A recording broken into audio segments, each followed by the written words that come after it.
Hello students, पहलवान Gurudeen group of college के अंतर्गत आने वाले पहलवान गुरुदीन महिला महाविद्यालय की इतिहास विभाग अध्यक्ष मैं साधना नागल एक बार फिर इतिहास का एक नया वीडियो लेकर उपस्थित हुई हूँ। यह वीडियो आपके सिलेबस से संबंधित है। वीडियो को लाइक और शेयर जरूर करें।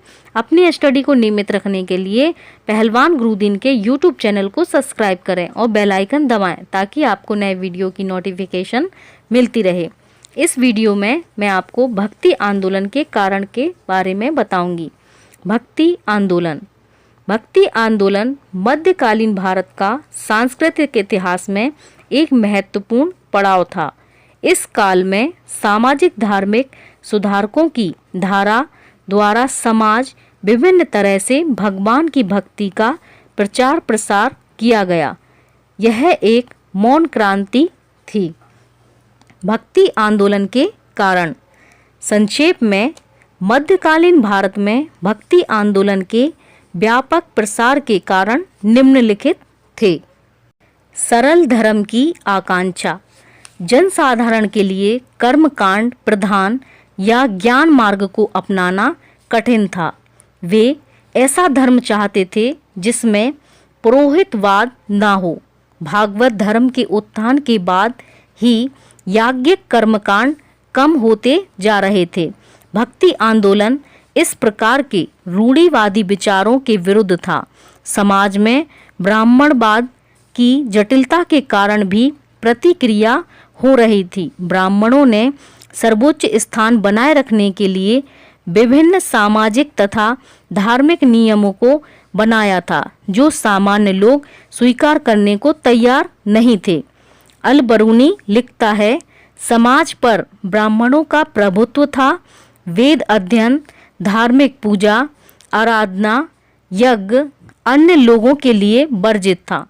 जब शूद्र तथा वैश्य ने वेद अध्ययन तथा आराधना यज्ञ का प्रयास किया हो तो समकालीन शासकों ने ब्राह्मणों के प्रभाव में आकर उसकी जिह्वा कटवा ली। समाज में ब्राह्मणों की प्रभुता अन्य वर्गों को स्वीकार नहीं थी।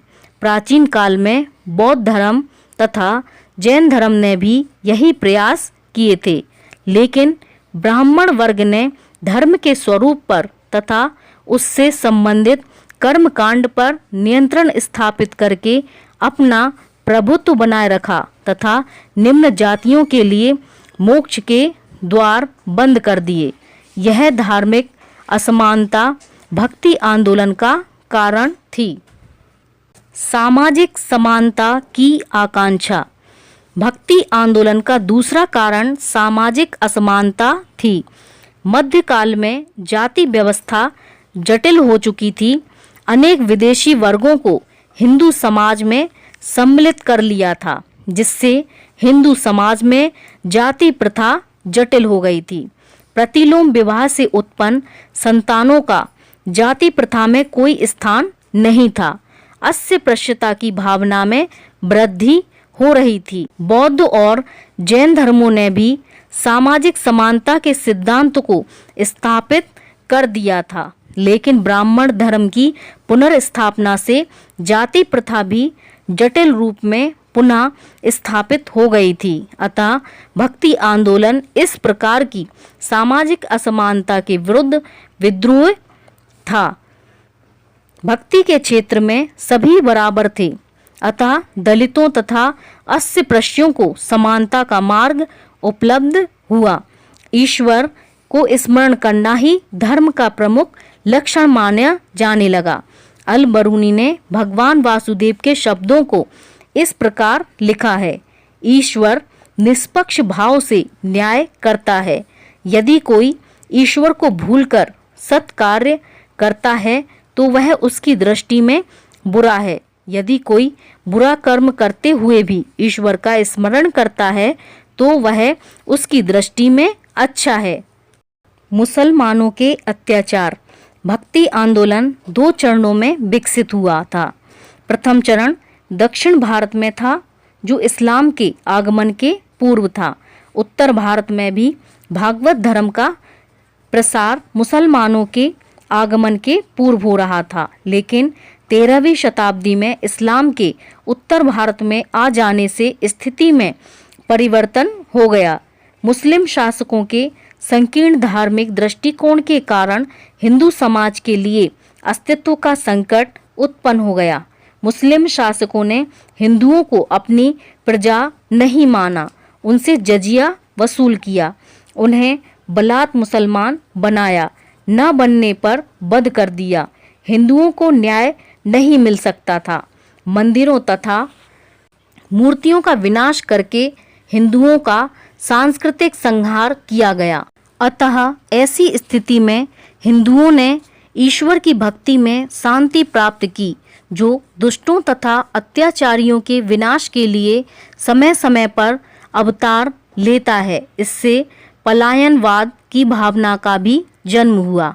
इस्लाम का प्रचार। मुसलमान शासकों का उद्देश्य इस्लाम का प्रचार करना था।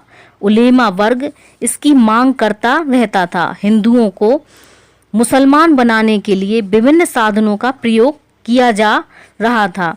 मुस्लिम शासकों की नीति थी कि दलित वर्गों को सरलता से प्रलोभन दिया जा सकता था।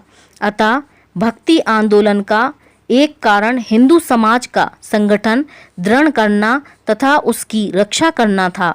इसलिए इस्लाम के प्रसार को रोकने के लिए हिंदू समाज को जनवादी बनाना आवश्यक हो गया था। इसके लिए निम्न जातियों को समानता देना तथा मोक्ष के लिए उनके द्वार खोलना आवश्यक हो गया था। Doctor A.L. श्रीवास्तव लिखते हैं, ये मुल्ला मौलवी एकेश्वर की सत्ता पर जोर देते थे तथा हिंदू धर्म और दर्शन की आलोचना करते रहते थे और हर प्रकार के साधन अपनाकर हिंदुओं को मुसलमान बनाने का प्रयत्न करते रहते थे। अतः हिंदुओं ने अपने धर्म के दोषों को, विशेषकर जाति पाति तथा मूर्ति पूजा से संबंधित बुराइयों को दूर कर अपनी रक्षा की चेष्टा की थी। इस्लाम का प्रभाव। भारत में इस्लाम के आने के पूर्व भक्ति आंदोलन चल रहा था। एकेश्वरवाद तथा मानव समानता के सिद्धांत हिंदुओं को मालूम थे और दक्षिण भारत में आलवार संतों ने इनकी स्थापना भी कर दी थी।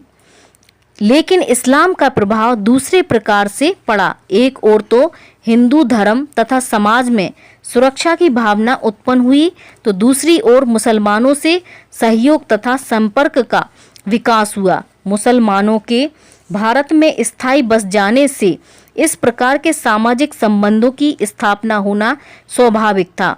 सूफी संतों तथा हिंदू भक्तों में निकट संबंध भी स्थापित हुए।